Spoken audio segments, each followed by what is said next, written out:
Some games know exactly what they are. Others arrive without a clean answer to that question.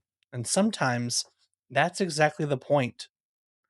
On March 29th, 1998, Parasite Eve was released in Japan for the PlayStation. On the surface, it looked like any other Square RPG. The studio had just come off of Final Fantasy VII.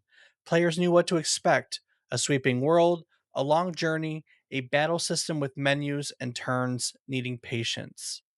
That's not what they got.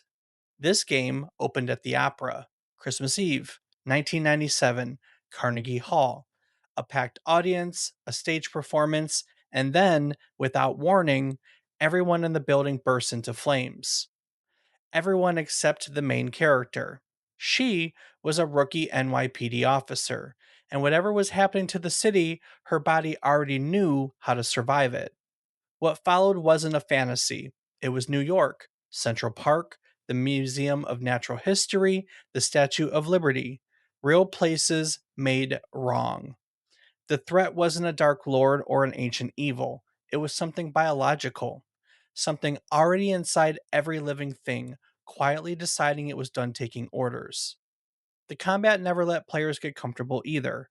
Movement was free, then time paused, then you acted.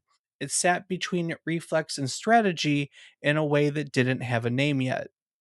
Neither did the game itself. It wasn't quite horror, it wasn't quite an RPG. Square called it a cinematic RPG and left the rest for players to figure out. Parasite Eve sold nearly 1 million copies in Japan in its first 6 months.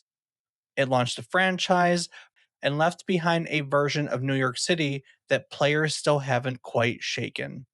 Some games fit neatly into categories that already exist.